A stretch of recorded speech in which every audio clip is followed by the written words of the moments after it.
समाधि स्थल की, जहां पर प्रधानमंत्री अब पहुंच चुके हैं अटल समाधि स्थल पर और अटल जी को यहां से श्रद्धा सुमन अर्पित करेंगे प्रधानमंत्री।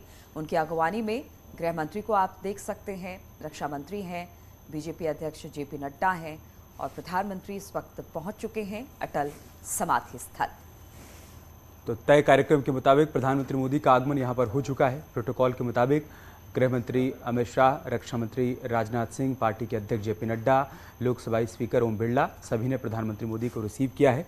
इसके बाद पीएम जाएंगे अटल समाधि स्थल सदैव अटल पर, पुष्प अर्पित करेंगे, अटल जी को नमन करेंगे, उनको श्रद्धा सुमन अर्पित करेंगे। उसके बाद पीएम यहाँ पर थोड़ी देर बैठेंगे, भजन गायन होगा और अटल जी को नमन किया जाएगा, उनको याद किया जाएगा। इंतज़ार यहाँ पर राष्ट्रपति उपराष्ट्रपति का भी हो रहा है, क्योंकि जानकारी ये मिली है कि राष्ट्रपति द्रौपदी मुर्मू भी यहाँ पर आएंगे अटल जी को श्रद्धा सुमन अर्पित करने के लिए। उपराष्ट्रपति जगदीप धनखड़ भी यहाँ पर पहुँचेंगे, लिहाजा उनके पहुँचने का इंतज़ार किया जा रहा है। इसके बाद सभी सदैव अटल के सामने बैठकर अटल जी को आत्मसात करेंगे, उनके विचारों को याद करेंगे, उनके दिखाए मार्गदर्शन पर चलने का संकल्प एक बार फिर से दोहराया जाएगा। तो सदैव अटल समाधि स्थल, सदैव अटल और अटल बिहारी वाजपेयी जी की इन्हीं विचारों को आज याद करने का दिन है। चौथी पुण्यतिथि है अटल जी की, पूरा देश उन्हें याद कर रहा है। और बीजेपी के लिए तो अटल बिहारी वाजपेयी की बात की जाए तो वो तो एक आदर्श के तौर पर हैं। बीजेपी ने सदैव उनके विचारों को आत्मसात किया है, अपने विचारों को पार्टी ने आगे बढ़ाया है। और इस वक्त तस्वीरें हम आपको दिखा रहे हैं और जगदीप धनखड़ उपराष्ट्रपति अब पहुंच गए हैं, जिनकी अगवानी के लिए प्रधानमंत्री, रक्षा मंत्री, गृह मंत्री, लोकसभा अध्यक्ष जेपी नड्डा तमाम लोग इस वक्त मौजूद हैं। जगदीप धनखड़ को आप देख पा रहे हैं और जिस तरह से कार्यक्रम भी था कि राष्ट्रपति उपराष्ट्रपति भी यहां पर पहुंचने वाले हैं। प्रधानमंत्री पहले पहुंचे और एक प्रोटोकॉल के नाते उन्होंने उपराष्ट्रपति को रिसीव किया है और इसके बाद कहा जा रहा है कि कुछ देर में द्रौपदी मुर्मू भी आएंगी और अटल बिहारी वाजपेयी के समाधि स्थल पर श्रद्धा सुमन अर्पित करेंगी। अटल जी की शख्सियत को शब्दों में बयां कर पाना मुश्किल है। 3 बार के प्रधानमंत्री, 4 दशकों तक वो लोकसभा और राज्यसभा के सदस्य रहे। राजनीति में एक लंबा सफर उन्होंने तय किया, भारत रत्न से उनको सम्मानित किया गया।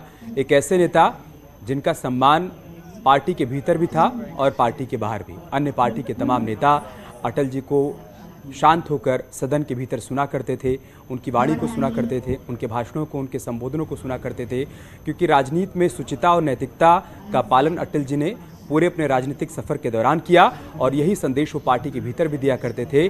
उन्हीं संकल्पों को दोहराते हुए पार्टी उसी रास्ते पर आगे बढ़ने का काम कर रही है। बार बार इस बात का जिक्र प्रधानमंत्री मोदी की तरफ से किया भी जाता है कि अटल जी का जो संकल्प था, उन्हीं संकल्पों को आगे लेकर भारतीय जनता पार्टी बढ़ रही है और तमाम राज्यों में बीजेपी की सरकार का संकल्प यही है कि समाज के अंतिम पंक्ति पर खड़े व्यक्ति तक योजनाओं का लाभ पहुंच पाए, करप्शन पर जीरो टॉलरेंस की पॉलिसी के तहत प्रहार किया जा सके और राष्ट्र प्रथम अटल जी का जो संकल्प था कि भारत सदैव सबसे ऊपर होना चाहिए, उसी संकल्प को लेकर मौजूदा सरकार आगे बढ़ रही है। बिल्कुल, तो राजनीति में जैसे शुचिता की बात अटल बिहारी वाजपेयी ने की, उन्होंने कहा कि अपनी वाणी को इतना मिठास दीजिए कि सामने वाले को भी कभी एहसास ना हो कि आप कड़वी बात कह गए।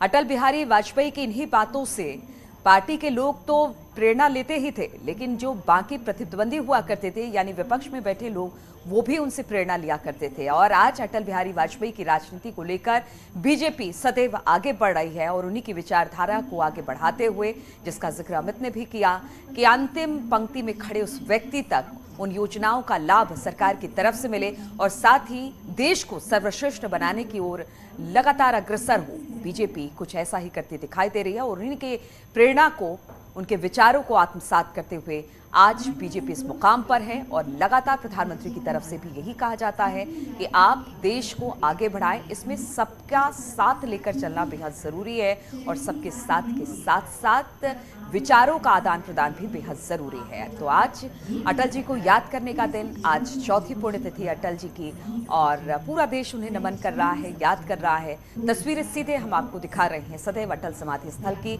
जहां पर प्रधानमंत्री पहुंच चुके हैं। उपराष्ट्रपति जगदीप धनखड़ को भी आप देख पा रहे हैं। शायद राष्ट्रपति के आने का इंतजार किया जा रहा है, द्रौपदी मुर्मू का, और उसके बाद एक एक कर सभी गणमान्य व्यक्ति श्रद्धा सुमन अटल जी की समाधि पर अर्पित करेंगे। और हमें याद आती हैं वो तस्वीरें जब 16 अगस्त 2018 को अटल जी की अंतिम यात्रा निकली थी, कैसे बीजेपी हेडक्वार्टर से लेकर सदैव अटल समाधि स्थल तक लोगों का हुजूम उमड़ पड़ा था। देश के कोने कोने से लोग अटल जी के अंतिम दर्शन के लिए पहुंचे थे। सड़क के दोनों किनारों पर लोगों की भारी भीड़ थी। एक ऐसा नेता जिसे जन नेता कहा जाता था, जो पार्टी से ऊपर हुआ करता था, जो आम आदमी का नेता हुआ करता था, वो नेता जब इस दुनिया से रुखसत हुआ तब उसके अंतिम दर्शन के लिए लोगों की भारी भीड़ इकट्ठा हो गई थी।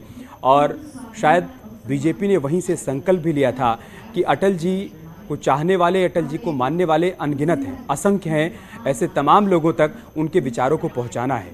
हर साल यहाँ पर सदैव अटल पर बीजेपी का पूरा संगठन इकट्ठा होता है। सारे बड़े चेहरे यहाँ पर मौजूद रहते हैं ताकि उन विचारों को भूला ना जा सके जो अटल जी देकर गए हैं। उनको बार बार आत्मसात किया जा सके, उनको याद किया जा सके, संकल्प को दोहराया जा सके। और उसी संकल्प को दोहराने के लिए यहाँ पर यह आयोजन किया जाता है। भजन गायन भी होता है। थोड़ी देर का मौन रखकर सभी शांति से सुनते हैं, उन विचारों को बार बार अपने मन में दोहराते भी हैं। और आप तस्वीरों में देख रहे थे पूर्व राष्ट्रपति रामनाथ कोविंद भी यहाँ पर पहुँचे हुए हैं। मौजूदा राष्ट्रपति द्रौपदी मुर्मू के पहुँचने का इंतजार किया जा रहा है। प्रोटोकॉल के मुताबिक उपराष्ट्रपति उनको रिसीव करेंगे। प्रधानमंत्री मोदी भी वहाँ पर मौजूद हैं। रक्षा मंत्री राजनाथ सिंह, गृह मंत्री अमित शाह, बीजेपी के राष्ट्रीय अध्यक्ष जेपी नड्डा, लोकसभा स्पीकर ओम बिरला और अब शायद राष्ट्रपति की फ्लीट भी पहुँच चुकी है। तो राष्ट्रपति के आने का इंतजार किया जा रहा था और अब राष्ट्रपति की गाड़ी को आप देख पा रहे हैं। अटल समाधि स्थल पर अब राष्ट्रपति द्रौपदी मुर्मू पहुंच चुकी हैं, जिनका इंतजार तमाम नेताओं के द्वारा किया जा रहा था। तस्वीरें सीधे हम आपको दिखा रहे हैं दिल्ली के सदैव अटल समाधि स्थल से। मौलिकता के संबंध में एक आलेख में कहा गया है कि उनका कहीं पर भी होना एहसास है, उनका कहीं पर भी दिखना विश्वास है, उनका कहीं पर चलना निस्वार्थ है, उनका कहीं पर बोलना साहित्य है, उनका कहीं पर रहना परिवार है। वे स्वयं में एक संदेश थे, यथा नाम तथा गुण। अब धीरे धीरे आगे बढ़ते हुए ये तमाम नेता आप राष्ट्रपति को देख पा रहे हैं। यहाँ पर राष्ट्रपति द्रौपदी मुर्मू, जगदीप धनखड़, उपराष्ट्रपति, प्रधानमंत्री नरेंद्र मोदी, गृह मंत्री, रक्षा मंत्री, सभी लोग अब अटल समाधि स्थल की तरफ आगे बढ़ते हुए जहां पर पुष्प अर्पित करेंगे अटल समाधि स्थल पर। राष्ट्रपति महोदया, तो अटल आज भी अटल हैं, सदैव अटल रहेंगे, सबके अटल रहेंगे। किसी पार्टी के नेता नहीं थे, जन नेता थे, पूरे देश के नेता थे। पार्टी से ऊपर एक ऐसे नेता जिनको हर कोई सुनना चाहता था, जिनके विचारों को आत्मसात करना चाहता था। और बार बार अटल जी के बारे में विपक्ष के नेता भी ये बात कहा करते थे कि अटल जी नेता अच्छे हैं, पार्टी गलत है। इस पर भी अटल जी कई बार चुटकी लिया करते थे और सदन के भीतर जब वो भाषण दिया करते थे, कैसे सधे हुए शब्दों में अपनी पूरी बात कह जाया करते थे और उन बातों का असर भी हुआ करता था, किसी को बुरा नहीं लगता था। ये थे अटल जी। और विपक्ष हमेशा कहती थी कविमन है, कविमन इसी तरह से होते हैं, थोड़े सॉफ्ट होते हैं, लेकिन जो डिसीजन अटल बिहारी वाजपेयी ने अपने कार्यकाल में लिए वो अपने आप में हमेशा इतिहास बनाया। चाहे वो परमाणु परीक्षण की बात हो, जब पूरा का पूरा विश्व उनके अगेंस्ट था तो उन्होंने परमाणु परीक्षण किया। ये था कविमन अटल जी का, जो कि अपनी वाणी में तो कह सकते थे कि बड़ी नम्रता रखते थे, लेकिन जो उनके डिसीजन हुआ करते थे वो बहुत जबरदस्त हुआ करते थे। अमित, इसमें कोई दो राय नहीं है। भारत उदय का सपना उन्होंने दिखाया। भारत में आईटी की क्रांति अटल जी लेकर आए, मोबाइल संचार की क्रांति अटल जी लेकर आए। इसीलिए कहा जाता है कि वो उनकी उम्र बहुत ज़्यादा होती जा रही थी राजनीति के लिहाज से, लेकिन उनके विचारों में एक नयापन था। वो भविष्य का भारत देख पा रहे थे, इसलिए वो भविष्य की नींव रखना चाहते थे। स्वर्णिम चतुर्भुज की योजना उनकी थी। वो चाहते थे कि भारत का हर राज्य सड़क के जरिए जुड़े, क्योंकि सड़क से विकास को रफ्तार मिलती है। और अटल जी ने जो सपना दिखाया था, उसी सपने को आगे लेकर ये देश आगे बढ़ रहा है। साल 1999 से लेकर 2004 तक 24 छोटे मोटे दलों को मिलाकर उन्होंने एनडीए की सरकार चलाई और ये दिखाया कि राजनीति में उनकी जो कुशलता है उसका कोई सानी नहीं है, उनके आसपास कोई नहीं है। कैसे सभी को साथ लेकर चला जा सकता है, इसका एक बेहतरीन उदाहरण अटल जी ने उस सरकार के दौरान पेश किया था। बिल्कुल, तस्वीरें भी हम आपको दिखा रहे हैं। आपने देखा राष्ट्रपति द्रौपदी मुर्मू ने श्रद्धासुमन अर्पित किए। इसके बाद उपराष्ट्रपति जगदीप धनखड़ को भी आप देख पा रहे हैं, उन्होंने भी श्रद्धा सुमन अर्पित किए हैं अटल समाधि स्थल पर। वे और आप कहती थी, प्रधानमंत्री नरेंद्र कितने मोदी को देख पत्थर पा रहे हैं, अटल जी को याद करने का दिन, उनके विचारों को आत्मसात करने का कोई दिन। जानता। और आज अंतिम कौन पड़ा तमाम नहीं नेता, पहचानता। पूरा देश अक्षय अटल जी को सूरज याद कर रहा अखंड है। धरती, प्रधानमंत्री केवल नरेंद्र काया मोदी जीती जिन्होंने मरती। श्रद्धा सुमन अर्पित किए हैं माननीय अटल समाधि प्रधानमंत्री जी स्थल ने पर। श्रद्धा सुमन अर्पित किए श्रद्धेय अटल जी को। तो राष्ट्रपति के बाद भावांजलि, उपराष्ट्रपति ने स्मरणांजलि, श्रद्धा सुमन अर्पित किए, कार्यांजलि पुष्प अर्पित किए, प्रधानमंत्री मोदी ने कर रहे हैं। श्रद्धांजलि अर्पित की। और उसके बाद पूर्व पूर्व राष्ट्रपति रामनाथ कोविंद को देख सकते माननीय हैं आप, श्री उनके रामनाथ ठीक कोविंद पीछे जी। लोकसभा स्पीकर ओम बिरला, गृह मंत्री अमित शाह, जेपी नड्डा, सभी अटल जी को पुष्प अर्पित करने के लिए आगे बढ़ रहे हैं। और एक संगठन के मुखिया के माननीय नाते आप लोकसभा देखिए अध्यक्ष कि गृह मंत्री श्री ओम बिरला जी के अमित द्वारा शाह ने श्रद्धा जेपी सुमन नड्डा को आगे किया। राष्ट्रीय क्योंकि आज अध्यक्ष एक श्री संगठन के मुखिया की जेपी पुण्यतिथि नड्डा है, लिहाजा जो मौजूदा संगठन के मुखिया हैं माननीय उनका अटल जी को प्रथम प्रणाम बनता है, गृहमंत्री जी। लिहाजा उनको गृह मंत्री अमित शाह ने आगे किया है। और बार बार जब हर साल ये तस्वीर सामने आती है नीलू, एक बात श्रद्धेय कही अटल जाती है कि परिवार सदैव अटल के सामने पूरा अटल संगठन अटल होकर खड़ा हुआ है, आदरणीय जिसने अटल संकल्प ले रखा है जी कि कैसे भारतीय जनता पार्टी को नित्य नई आदरणीय ऊंचाइयों पर जगन्नाथ लेकर जी। जाना है। बिल्कुल। और यहाँ पर आपने जो तस्वीर आपने दिखाई कि किस तरह से गृह मंत्री ने जेपी नड्डा को आगे किया, यही एक पार्टी की कह सकते हैं कि एक जिस डिसिप्लिन पार्टी की बात की जाती है बीजेपी की, कि हर एक कार्यकर्ता दूसरे कार्यकर्ता को लगातार आगे बढ़ाने का काम करता है, जय जवान, साथ जय देने का किसान बात के करता साथ, है, जय विज्ञान साथ को चलने चुनना, की बात करता है। उनकी वो दूरदर्शिता तस्वीरें का यहाँ पर परिणाम दिखाई था। दी। एक संगठनकर्ता के रूप में और जेपी नड्डा ने श्रद्धेय यहाँ पर अटल जी के अटल जी की समाधि स्थल पर श्रद्धांजलि पुष्प अर्पित किए और उसके बाद देते गृह हुए मंत्री ने पुष्प अर्पित किए। आदरणीय और सबसे बड़ी अटल बात जी। है कि जिसका जिक्र लगातार हम कर रहे हैं, अटल बिहारी वाजपेयी, उनके माननीय रक्षा स्वभाव मंत्री में जी, विनम्रता थी, श्रद्धा लेकिन सुमन उनके अर्पित कर डिसीजन रहे हैं। इतने अच्छे और हमेशा वो क्योंकि दूरगामी वह परिणाम को कार्यांजलि, सोचकर कोई काम किया करते थे। प्रस्तुत हमने कर जिस रहे तरह से हैं। जिक्र किया, क्योंकि चाहे वो अटल जी टेलीफोन को क्रांति की बात की हो, पीयूष सड़कों गोयल का जी ने जाल बिछाने की बात की हो श्रद्धा देश सुमन में, अर्पित कर या दिए। फिर परमाणु परीक्षण की बात की हो, हर तरह से विजनरी जिसे कहते हैं कि अटल जी दूर की सोचा करते थे, वो आज में रहकर दूर की सोचा करते थे। और सब यही कहते थे कि अटल जी की उम्र ज्यादा हो गई है, थोड़े साल और रहते तो शायद देश की तकदीर और तस्वीर बदली होती। लेकिन आज उन्हीं की बातों को ध्यान में रखते हुए प्रधानमंत्री भी आगे इस देश को लेकर जा रहे हैं और आज एक तरह से कह सकते हैं भारत विश्व गुरु के पथ पर अग्रसर हो चला है। अटल जी को संगीतमय श्रद्धा भारतीय जनता पार्टी जो कि आज दुनिया का सबसे बड़ा राजनीतिक संगठन है, कभी 2 सांसद हुआ करते थे। अटल जी उन नेताओं में हैं जो बीजेपी के शुरुआती नेताओं में, जिन्होंने बीजेपी को आगे बढ़ाने का काम किया और तब एक संकल्प लिया कि आज ये संगठन जो 2 सांसदों तक सीमित है, इसका विस्तार करते जाना है। और बार बार अटल जी इस बात का जिक्र किया करते थे सदन के भीतर कि आज संख्या हमारी 2 है, लेकिन कभी हम 200 के पार जाएंगे।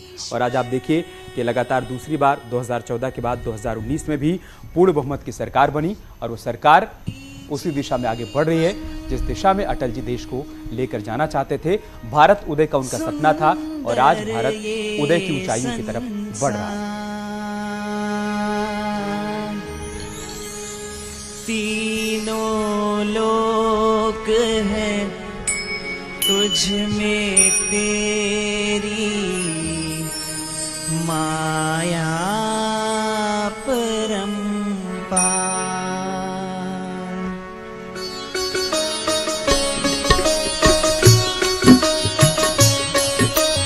ओम नमः शिवाय नमः, हरि ओम नमः शिवाय नमः, ओम नमः शिवाय नमः, हरि ओम नमः शिवाय नमः। मन मेरा मन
अपने टीवी स्क्रीन पर 4 तस्वीरें देख रहे हैं अटल समाधि स्थल की, जहां पर आज सुबह से नेताओं के पहुंचने का सिलसिला शुरू हो गया है। तस्वीरें हम आपको दिखा रहे हैं। प्रधानमंत्री मोदी, राष्ट्रपति द्रौपदी मुर्मू, उपराष्ट्रपति जगदीप धनखड़, गृह मंत्री अमित शाह अटल समाधि स्थल पर पहुंचे और श्रद्धा सुमन अटल जी को अर्पित किया।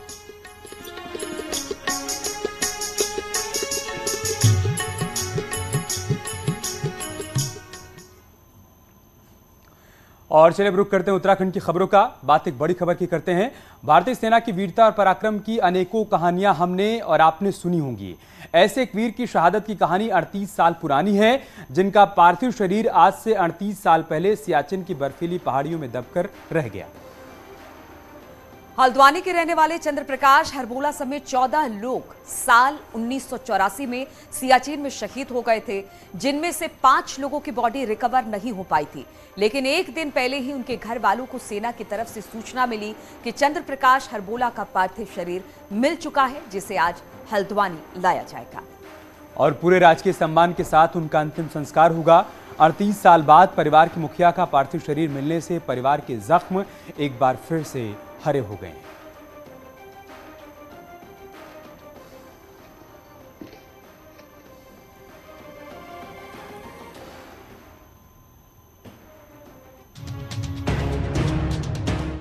शहीद के परिवार की एक ही आस बची होती है, उनके लाल का पार्थिव शरीर मिल जाए, जिसे वो आखिरी बार देख सकें। लेकिन हल्द्वानी के शहीद का शव 38 साल बाद उसके पैतृक निवास पहुंचा। भारतीय सेना की वीरता और पराक्रम की कहानियां आपने सुनी होंगी, लेकिन ये वीर की शहादत की 38 साल पुरानी कहानी है।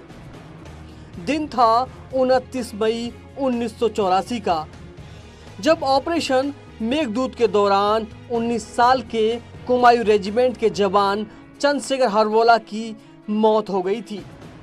बर्फीले तूफान में 19 जवान दब गए थे, जिनमें से 14 के शव मिल गए थे और 5 जवानों का कुछ अता पता नहीं चला था। उन्हीं 5 जवानों में से एक थे चंद्रशेखर हरबोला। चंद्रशेखर जब शहीद हुए तो सिर्फ 28 साल के थे।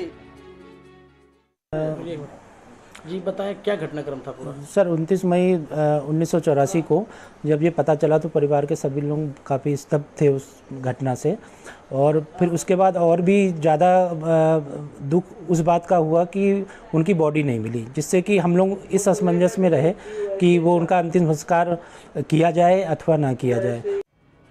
चंद्रशेखर जब शहीद हुए थे तब उनकी एक बेटी 7 साल की थी और दूसरी बेटी 4 साल की थी, और आज उन बेटियों की उम्र 45 और 42 साल है। परिवार वालों ने शहीद का 7-8 साल तक इंतजार किया, लेकिन धीरे धीरे उनकी उम्मीद टूटती गई। 38 साल बाद एक दिन सेना की तरफ से फोन आया। सूचना मिली कि चंद्रशेखर हरबोला का पार्थिव शरीर मिल चुका है। सैनिक की पहचान में उसके डिस्क ने बड़ी मदद की, जिस पर सेना का दिया हुआ नंबर लिखा था। वो तो टूट ही गई थी।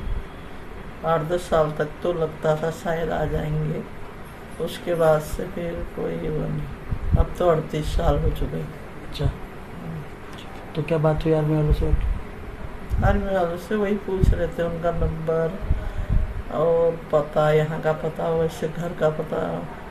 चंद्रशेखर के पार्थिव शरीर का पूरे राजकीय सम्मान के साथ अंतिम संस्कार किया जाएगा। उसकी पत्नी शांति देवी की आंखों में आंसू अब सूख चुके हैं। उन्हें सिर्फ इस बात का गम है कि आखिरी समय में उनका चेहरा नहीं देख सकी, लेकिन खुशी इस बात की है कि उनके पति ने देश की रक्षा करते हुए अपने प्राणों की आहुति दे दी। Bureau report, news 18, UP Uttarakhand.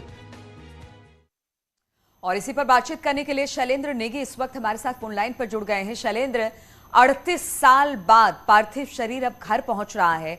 हालांकि लोगों ने तो, जो परिवार वाले थे, उन्होंने तो मान ही लिया था कि अब शायद ही शव मिल पाएगा, लेकिन दुख दर्द के साथ इस शव कब तक वहां पर पहुंच जाएगा और अंतिम संस्कार कब किया जाएगा इसका?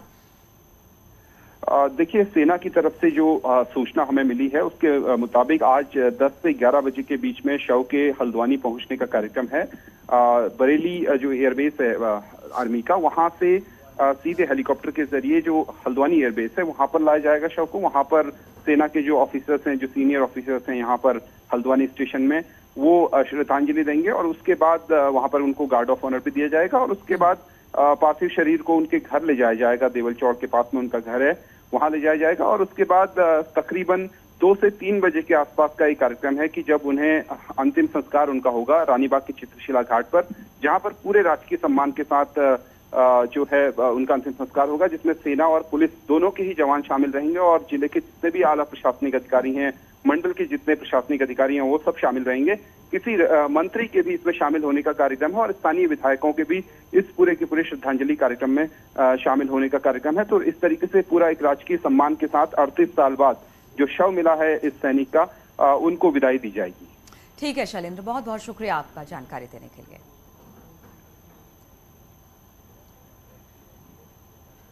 और मुख्यमंत्री पुष्कर सिंह धामी ने कल कॉमनवेल्थ गेम की बैडमिंटन प्रतियोगिता में स्वर्ण पदक जीतने वाले लक्ष्य सेन से बातचीत की। सीएम धामी ने लक्ष्य सेन को बधाई देते हुए उनके उज्जवल भविष्य की कामना भी की।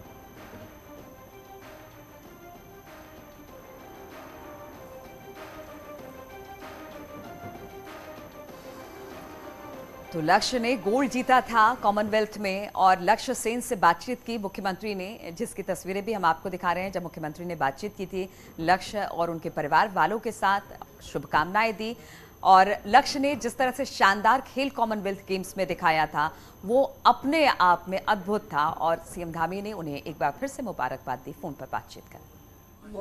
नमस्ते, बहुत बहुत बधाई हो, शुभकामनाएं। आज अरे प्रणाम प्रणाम, नमस्ते, ठीक है, आपको भी बहुत बधाई। आप सबको बधाई सर, ये तो हमारे स्टेट का इस समय हमारे उत्तराखंड का बहुत नाम हो रहा है, आपका नाम हो रहा है इसके साथ, तो मैं आप सबको बधाई दूंगी। नहीं, लक्ष्य ने तो उत्तराखंड के साथ साथ पूरे देश का नाम ऊंचा कर दिया, इस बार तो बिल्कुल गजब ही कर दिया। और पिछली बार मैंने कहा था लक्ष्य से कि लक्ष्य भेद के आना, और उसने लक्ष्य भेद दिया।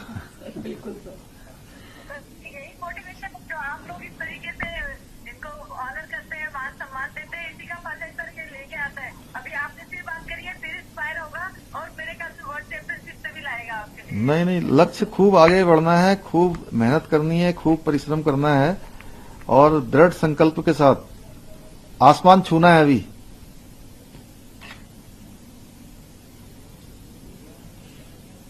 लक्ष्य ठीक है।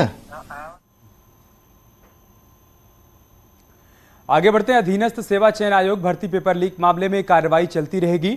मुख्यमंत्री ने कहा है कि किसी के हाथ कितने भी लंबे क्यों ना हो, एक एक को बेनकाब किया जाएगा।